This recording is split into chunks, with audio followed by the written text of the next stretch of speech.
Welcome back to the show. I am your host, Ryan Heelan, and today's guest is the owner of Thrive Specialized Training. His workout videos and programs have gotten him over 130,000 followers on Instagram and almost 1 million followers on TikTok. Please welcome to the show, Ryan Reed. Ryan, thanks for being here.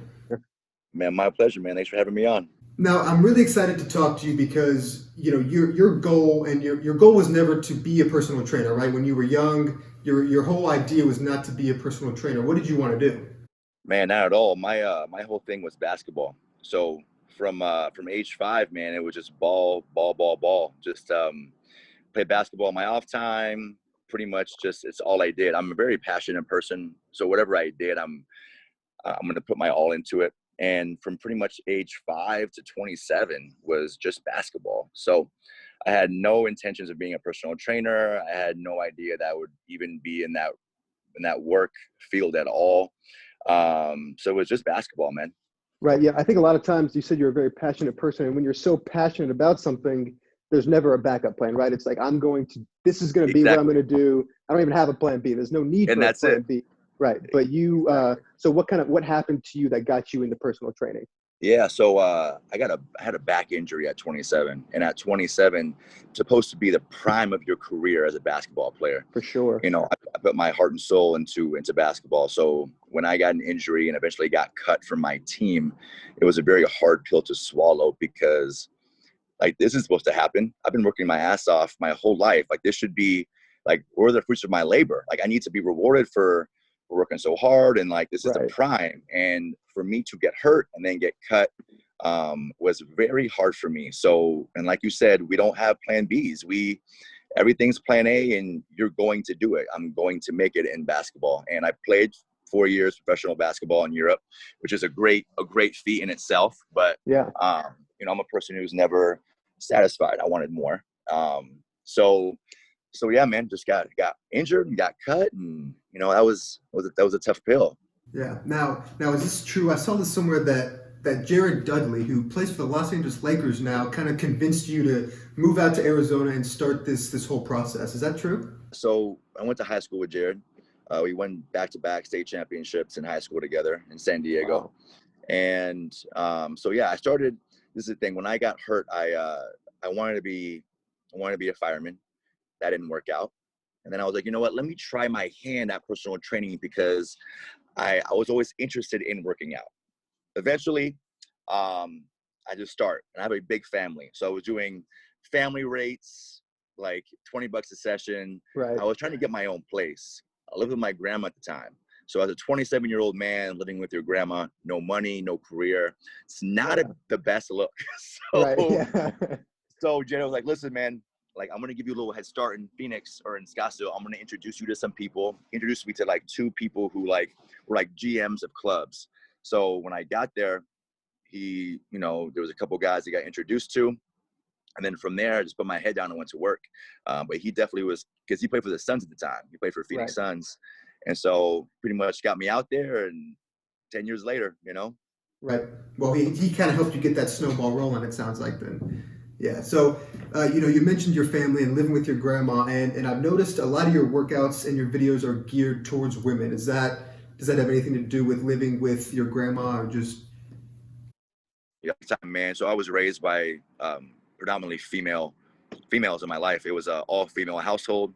My grandma, my mom, and then a lot of cousins, aunts. There was like 2. I had one male role model, my uncle, but everyone else was female, and that female energy carried over into my personal training. Even though my goal when I started wasn't to just train women, I took anything, but it just happened that way. And I love women. I'm very comfortable with them. My best friends are women. I'm very close with my mom and my grandma. So it just transformed into what it is. I'm not going to fight it. It's just what it is. It came very natural. Yeah, no, that's awesome that you can just take what you learned young and what came natural, and now it's your career. So that's incredible. Exactly. Now, one thing I love about you and your content is you're not afraid to call out some of the BS that you see on TikTok. And do you feel like it's your duty to call out some of the BS you see, just as somebody who knows so much about this field? 100%. And this is the thing, man. So personal trainers get a bad rap sometimes. And I see why, because there's not a lot of personal trainers who are doing it for the right reasons. They're just not. People want to work for themselves to make their own hours. They want to wear shorts to work. They don't want to go to court. They want to make a corporate job. Right. You have to. You're in the service industry. You have to love that, and you have people's livelihoods in your hands. So if you don't know your stuff, I mean, people are trusting you with their bodies, with their progress. It's a very important job. And I see so much false information and so much miscare that it really does fucking piss me off. And I made this video, I don't know, maybe a couple months ago, and I was calling someone out, and it blew up. Right. And I was like, all right, let me try this again. And it blew up again. Because before that, it was just me posting form videos, because I'm very big on form. Mm-hmm. And form is a huge thing in fitness. You gotta know how the body works. You gotta know what ways to move, where to put your feet, everything. So I started calling people out, and I got a real good response from it. And I was like, you know what? And people appreciated it. And so from then on, people tag me in things 100 times a day. Is this right? Is this right? Is this right? And I've kind of become that person on TikTok that verifies things if they're right, and things if they're wrong as well.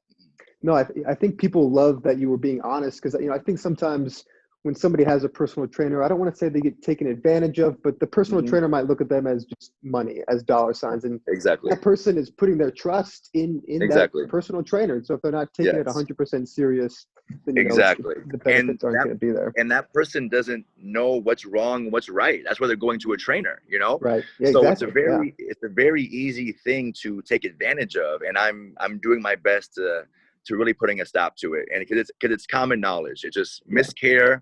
And it's not taking your job seriously. So, and that's two things I do very well. I take my job very seriously. Yeah, good for you. Now, sometimes the gym can be almost like a social gathering, right? There's people talking over here. There's people taking pictures over here. What is your advice to somebody who might be a little intimidated by that setting? Yeah, of course. Man, it's very common, especially with women. See it all the time. What you have to focus on is yourself. You are there to get better for you. And, it's okay to feel a little bit uncomfortable.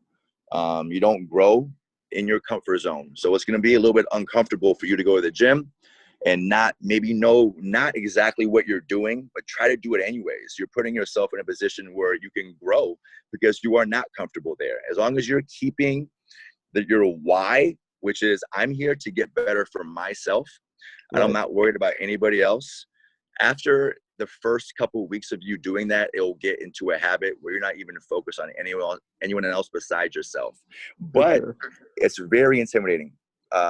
People are dickheads at the gym, man, and it's especially with girls. I see it all the time. So I definitely see and I empathize with them for sure. As long as you keep in mind you are there to get better on yourself only, that does help. So what would on the flip side of that, what would your advice be to some of those guys at the gym who maybe aren't even intentionally making women feel uncomfortable, but what is your advice to men in the gym? Here's how you should act in the gym. For sure. Well, most women just want to be left alone. So, I mean, they really are there for themselves. If you do see someone doing something wrong, and I'm all for this. You can offer a piece of advice without coming off aggressive or being a dickhead about it. For sure. And I do that all the time, right? Because it's, my whole thing is to help people. So when I see someone that could use some help and they look approachable, some people you can just tell, don't fucking come near me. Like, and then you don't come near that person. But for sure. If they look open to it, you can do it in a way where, hey, you want to do it this way? It might help you. Have a good day. Not even trying to start a conversation. Just giving a piece of information and being like, hope this helps. And that's a better way to do it, Yeah, for sure. Now, before I let you go, here I have some of the myths I found online. I just want your take on some of these. All right.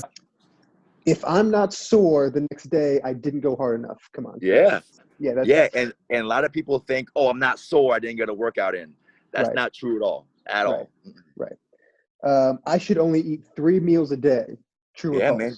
You could eat, oh, no, that's very false. You could eat 8 meals a day. You could be fine, man. It's all about calories. Right. I'm glad that one's false because Yeah. I do usually do more than that. I must consume caffeine before a workout. True or false? False, but it does help. False. Yeah. I'm glad Yeah. that's false. Caffeine makes me go to the bathroom, so I'm glad that one's false too. So weightlifting turns fat into muscle. True or false? Oh, it does. 100%, man. It does. 100%. Yeah. Yeah. Last one. Apple cider vinegar will help me lose weight. True or It false? will not. It will It not. will It not. just tastes bad. That's it. Yeah, exactly. So the benefits are not there. Well, Ryan, thank you Exactly. so much for hopping on man. here and chatting with me. Of You course. know, you're inspiring a lot of people, and you truly are changing the lives of millions of people. Right. And I'm excited to see you grow over the next year. So thank you so much for being here, guys. Man. Make sure you go follow Ryan on all of his social medias. Keep up with all of his stuff. Buy his products. If you want to get in shape, check him out. And make sure you follow me for more great interviews. Thank you so much for watching.